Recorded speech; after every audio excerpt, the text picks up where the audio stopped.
having historic firsts. He wanted promotions to be based on merit alone. And he addressed the crowd and said, listen, if you don't like any of these rules, do the right thing and honorably resign. And so that's essentially what happened with Secretary Hegseth's remarks. There was polite applause at the end of it. And now we're hearing, of course, from President Trump right now. He did make a joke at the beginning, Anna, that said that if you guys don't laugh at my jokes or applaud, I'm going to reduce you in rank. And that did elicit a little bit of laughter from this crowd, Anna.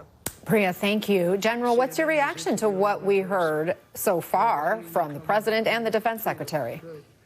I'm hard to put together my thoughts on this, Anna, to be honest with you. First of all, I think we ought to address the atmospherics. We're talking about a huge American flag behind the speakers. That's reminiscent of the opening scene from the movie Patton, which President Trump has said he absolutely loves. I don't think that flag is normally there at the Quantico Museum, but we'll see. In terms of what Secretary Hegseth has said, those were anticipated, as well as what the president is doing. It's anticipated. These are the kinds of speeches the president has given at Fort Bragg in front of a roaring group of soldiers who all said they were supporters of his. At West Point, I was there when he gave the graduation address. This is somewhat similar to the speech he gave at the UN. It's somewhat shocking, and it's filled with mistruths. And he's addressing a bunch of men and women who serve all over the world, who have firsthand experience in some of the alliances and what he's talking about in terms of warfighting. So I would suspect it's not being taken well. When I first started listening to the speech, I found my mouth open. I just couldn't believe some of the things that were being said to this group of individuals who have such experience. And one last thing I'd say, Anna, the thing I've got to stick up for is the defense of the American military. The soldiers, sailors, airmen, and Marines, I've never served with Space Force Guardians, but those four services I've had the opportunity to serve with, not only in combat, but on the Joint Staff and in various assignments through my career. There are no finer human beings across our force. There is a reason why the other armies of the world say we are the best on the globe.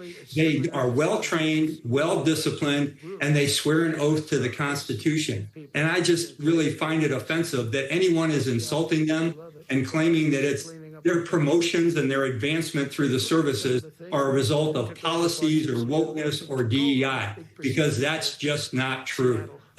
Those are my thoughts on what I've heard so far. Yeah, I mean, one of the things that has stood out to me was the focus by the defense secretary on appearance and grooming standards and how much people weigh and how that's such an important priority under, his leadership. This is a gathering, General, that required massive logistics and security risks as well. Military officials told NBC News that there were pricey logistical challenges here. Thousands of people scrambling to make last-minute trips, many from their posts in remote parts of the world. One officer saying just getting through the gate will be hilarious.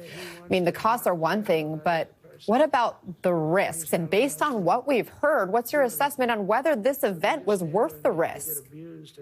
Well, there's been a lot of people making a big issue of the targeting of this facility, given that all of the military commanders, as well as the secretary and probably many of his officials and the president and many of his officials, and you can make an argument for the fiscal costs and the requirements for everybody to get there and get into a hotel and a rental car to get to Quantico. But I think the costs are greater from the standpoint of what the world is seeing and why this event is taking place. This is an unserious conference. Many people don't know, but the president holds a combatant commanders conference twice a year for all of his major combatant commanders. They normally come in, they have 3 or 4 days in Washington together. It's usually classified because people don't want to know that all the 4-stars and their aides are in one area, but they do it twice a year. So I'm still not sure why this event took place, and it certainly is costly, risky for those who are there, but also risky from the standpoint of how people see us around the globe. Lieutenant General Mark Hertling, always good to have you with us. It's good to see you. Thank you for being with us. Thank and you. We'll keep an eye on the president's remarks as he continues to speak there in Virginia. We're also following breaking